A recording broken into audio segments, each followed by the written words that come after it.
تین تمثیلیں کہہ دی ہیں۔ پہلی تمثیل جو ہم دیکھتے ہیں پرانی پوشاک اور نئی پوشاک کے حوالے سے ہے۔ پرانی پوشاک شرعی نظام کو پیش کرتی ہے اور نئی پوشاک جو ہے فضل کے دور کی بہترین تصویر ہے۔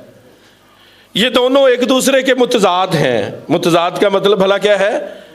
یہ الٹ ہے ایک دوسرے کے، یعنی نئی پوشاک اور پرانی پوشاک یہ متضاد الفاظ ہیں اور ان دونوں کا کسی بھی طرح سے میل نہیں ہے، ان کا مقابلہ نہیں ہے، اور شریعت اور فضل کو ملانے کی کوشش جو ہے نا یہ دونوں کو بگاڑ دیتی ہے۔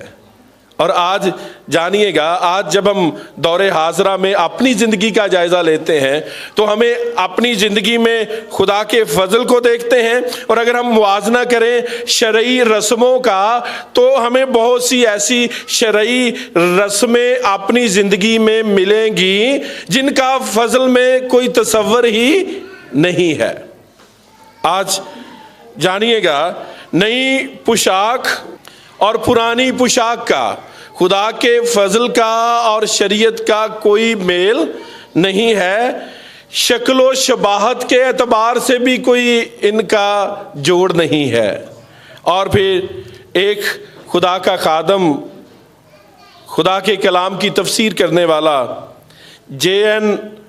ڈاربی نام ہے اس کا، اور وہ کہتا ہے کہ یسوع کوئی ایسی بات کرنے کا روادار نہیں جس سے یہ ثابت ہو کہ یسوع یہودیت پر مسیحی لیبل لگانے کے لیے آیا ہے۔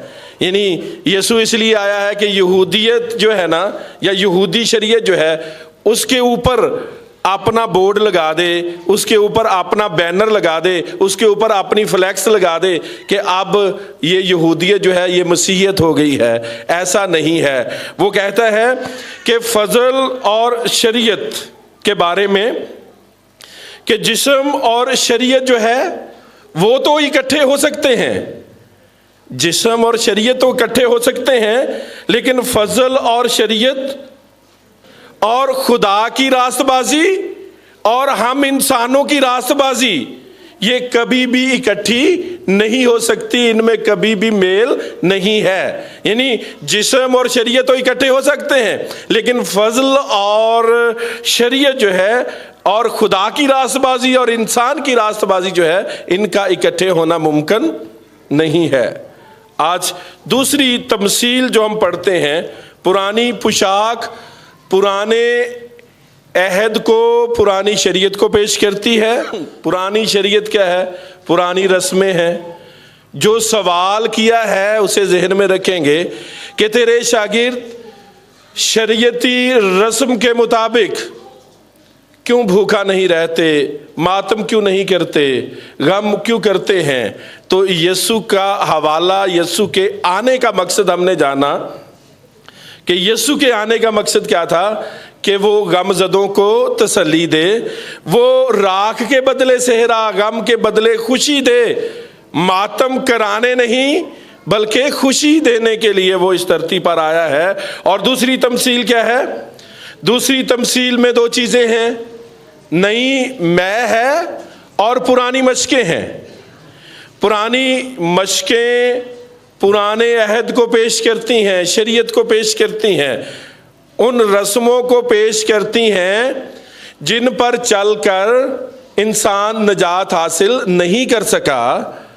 اور نئی میں جو ہے یہ نئے عہد کو پیش کرتی ہے۔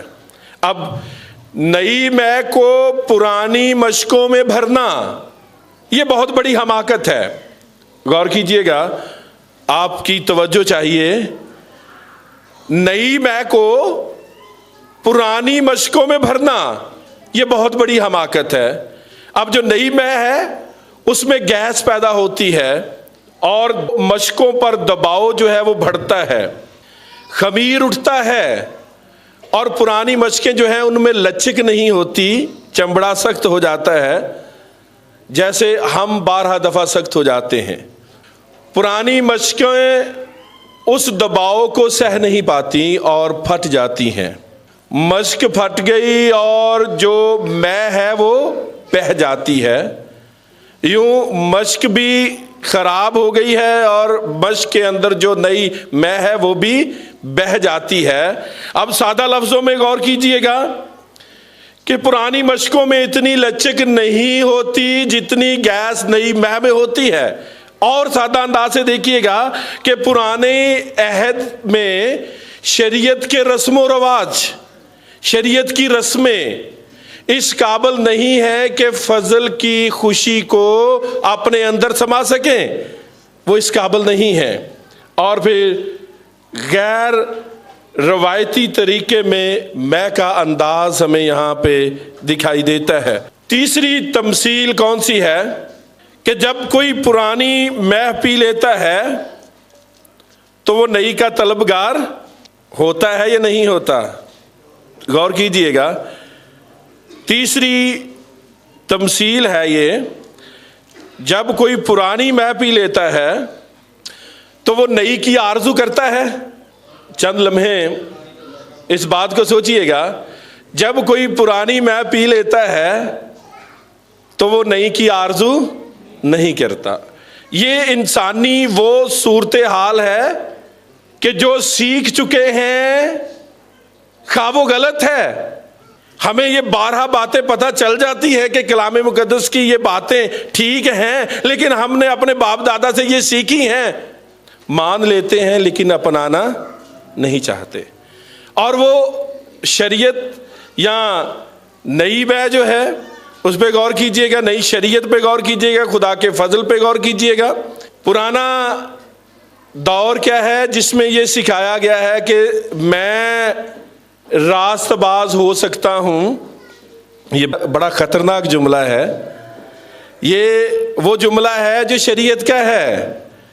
خدا کہتا ہے کہ اے انسان، اگر تو راست باز ہونا چاہتا ہے تو ہو لے۔ اور راست بازی کے 3 خاص کام تھے جو پرانے عہد میں کیے جاتے تھے۔ لوگ خیرات دیتے تھے، دعا مانگنا دوسری بات، اور تیسری بات کیا تھی؟ روزہ رکھنا۔ یہ 3 باتیں تھیں جو تینوں کی تینوں یہ نمایاں تھیں، ظاہر تھیں۔